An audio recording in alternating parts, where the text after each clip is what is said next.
Um, hey everyone, my name's Ryan. I'm the movie pastor, and this is Best Movie Ever. So, as usual, for this series, I have got a new friend in to talk about their favorite movie on the planet. It's my pleasure to introduce to you the Reverend Dr. Walk Jones. Walk, how you doing today? Good afternoon. Glad to see you. Glad to have you, Walk. So, tell me, what is the best movie ever? The best movie ever is This is Spinal Tap from 1982. Okay. So tell me about that. Why is that the best movie ever? I can fill in some blanks, but It's a happy movie. I watch it again this week. It's fun, it's great comedy. And one of the things I noticed about it this time, with maybe more knowledge than I had when I was a sophomore in college, is that it punches us. it punches up, meaning for those of us that haven't heard those terms, that's a kind of comedy and ethics term. The people that it makes jokes at the expense of are people who have greater power and privilege in society, as opposed to making fun of the poor and the marginalized. Exactly. This is a movie parody, and it's a parody of other movies. It's a parody of record industry. It's a parody of wealthy British rock and rollers who, in some ways, are clueless, and and and yet at the same time, you want to root for these guys that it's making fun of, and it has a happy ending. So it just seems to have almost everything I want in a comedy. There's not much romance, but who wants that in a comedy? Um, Yeah. I suppose the romance is a bromance because these three aging British rockers do love each other. And they've been together as a band for, when the movie's made, at least 2 decades.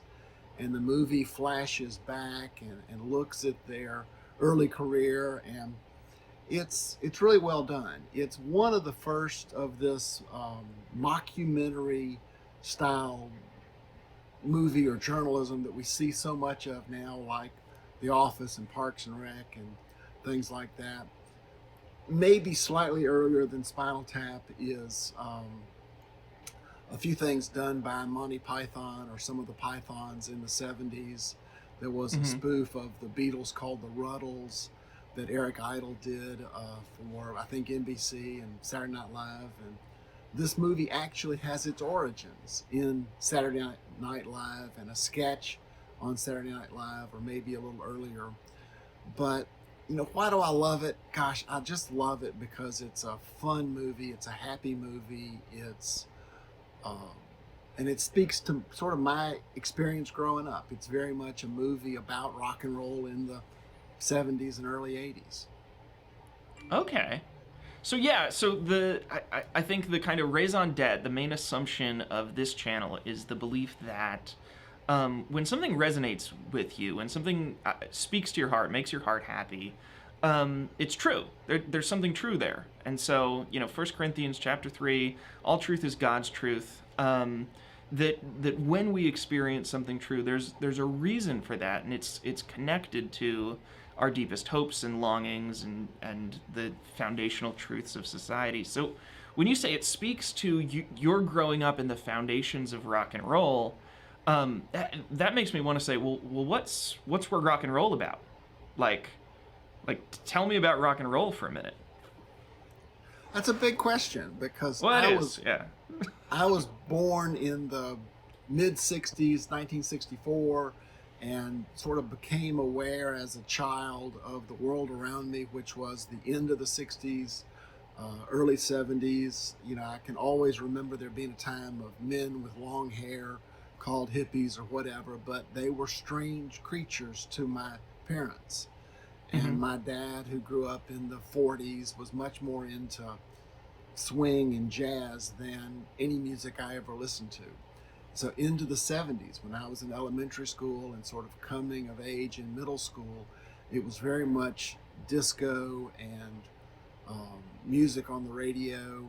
I grew up in Memphis, which is truly a music town, one of the great music towns of the country, and it was surrounded by um, a lot of things, and the radio was AM radio and then FM radio, a big part of my life, my adolescence. And so it's been said many times, but rock and roll and music of the 70s was the soundtrack of my adolescence and my Mm-hmm. coming of age. And um, we looked back on the Beatles, and I really don't remember the 60s, but something I do remember were the compilation albums that came out in the early 70s. So as a 8-year-old watching TV, I heard the songs of the 60s on TV and on KTEL albums and records and things like that. So just being in Memphis, being a kid in the 70s, listening to great radio, it just sort of came into my bones. Um, It, you it, know, it's a good reason why it's exciting to have other people and other voices engaging here, because I of course did not have that experience. But I can affirm it in the sense that as a millennial, as someone growing up in the 90s and 2000 aughts, we listened to y'all's music, right? Like nobody's going back and like fondly remembering, oh yeah, do you remember, you know, Eiffel 65 or 98 Degrees? Like it was just mediocre. But you remember Zeppelin, you remember Pink Floyd, you know, you remember classic rock as this golden age of music. I think it was, and I wish I had appreciated being in Memphis in the 70s and a very early 80s.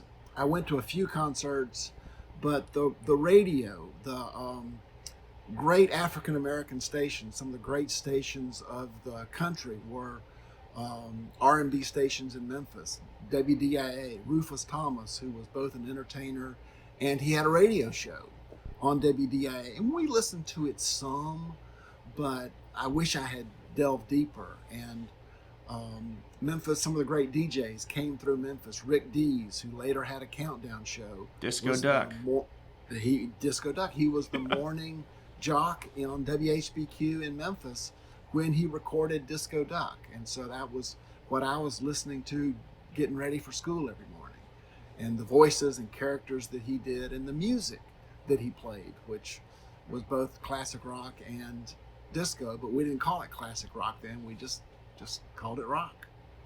So then let me ask this question. Here's something that's so important to you that you feel so fondly towards, and for good reason, right? Like quality musicians doing things well.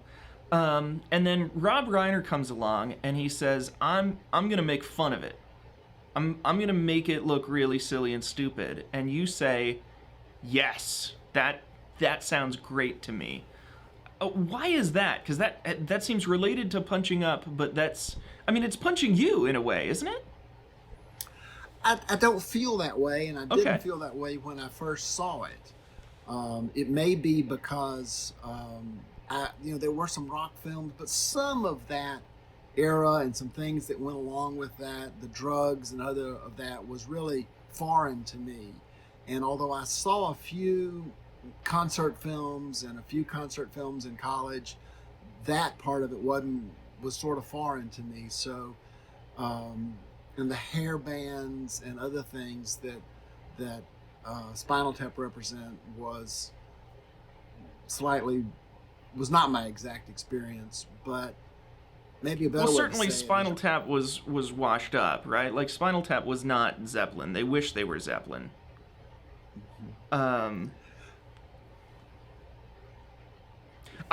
It may be too big of a problem for us to solve right here and now, but I certainly think that's an interesting question of, especially as we think about ministry, right? Like, how is it that we can create joy and create laughter around a thing without creating hard feelings? Because Spinal Tap really doesn't. That's a great question, and that sort of speaks to me too. I grew up in a very classical, staid Presbyterian church, a big church with a youth group and things like that. But sometime on a church retreat, I heard Ann Weems' poem about the boy who brought the balloon to church. Mm-hmm. And I can't quote it right now, but he was told he couldn't have his balloon in the sanctuary. and he stormed off, and that was me in many cases. I was that boy who wanted to bring the balloon into the classical Gothic sanctuary, and so maybe part of I've always been a little bit of a prankster and a trickster, and that's why Rob Reiner and this movie resonates with me. That makes sense. I mean, it's certainly on track. Such a singular movie, so unique. Rob Reiner of Princess Bride fame and Christopher Guest, who later went on to make all these improvised movies. Go ahead. Well, what's interesting to me is, Rob Reiner to me is Meathead on All in the Family. Okay. And who would go on to he Princess was, Bride, right? Michael Stivic, and son of Rob Reiner, the great. And I grew up watching Dick Van Dyke Show in reruns, but which was produced by Carl Reiner, Rob's dad, and then All in the Family. Really, from the beginning, I watched it in prime time. So Rob Reiner coming back 10 years later as the producer was a familiar character. Mm-hmm.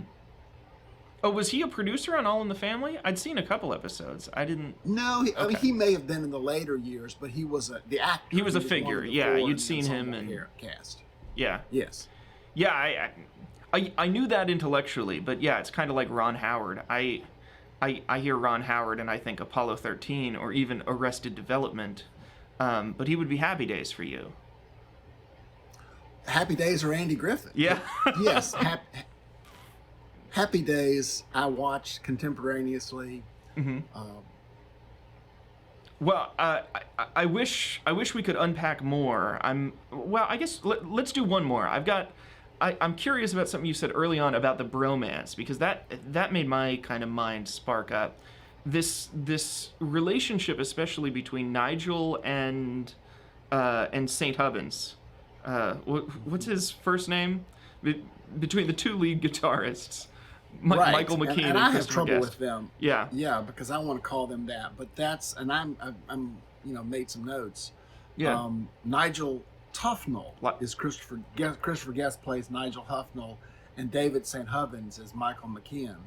But Tufnell and St. Hubbins, yes, they've been in this band for a long time, ups and downs of bands, and there's a fight. Yeah, and I think which is classic romantic comedy stuff, right? Like if you follow the getting together, the breaking up, he practically has a High Fidelity moment showing up in the in the theme park to do the hey I'm back and we could go on tour to Japan. So it really does it connects with this this romance, but between two platonic friends. Mm-hmm. Well, and it also goes back, and some of what this movie does is it calls back to other comedy before it. Yeah.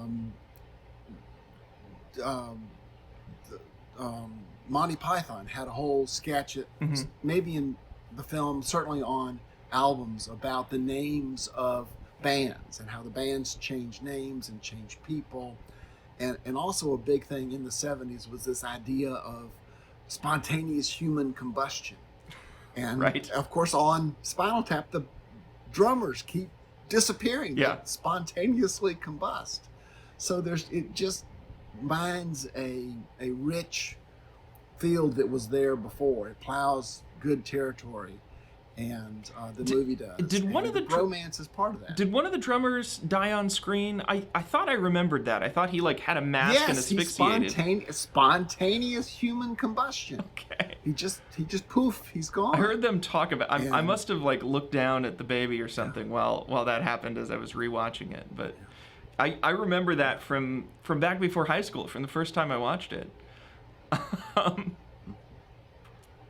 Well, Walk, thank you very much. It's been wonderful to talk about this movie, and it's been great to have an excuse to go be refreshed in my appreciation of it. Before we go and sign off, I am just curious, because I do some things on the internet, but you're doing some exciting things in your ministry with your church. So would you share some URLs or some, if we've connected with Walk Jones and we want to hear more, Where can I find more? Where else? Where are the meditations and those things? Well, I am now the interim associate pastor at First Presbyterian in Ocala, Florida, and really enjoying. This is a wonderful historic church that's been around since this part of Florida was settled in the 1850s. It's an older part of Florida than Orlando, if you can imagine. Lots of farming and horses and history. But First Presbyterian Ocala is easy to search for, and I'll share that URL.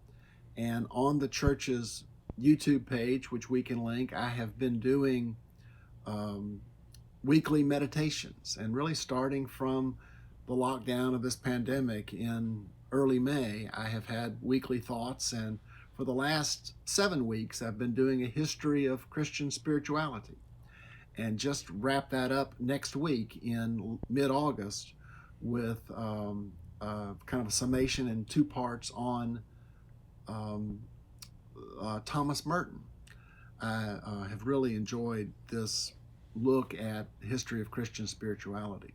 Awesome. Well, I'll make sure to get those links, and I'll edit them into the video. They'll also be below in the video description, so you can click on them there. Thank you, Wak, and I hope to talk to you again sometime soon. Ryan, it's been a pleasure.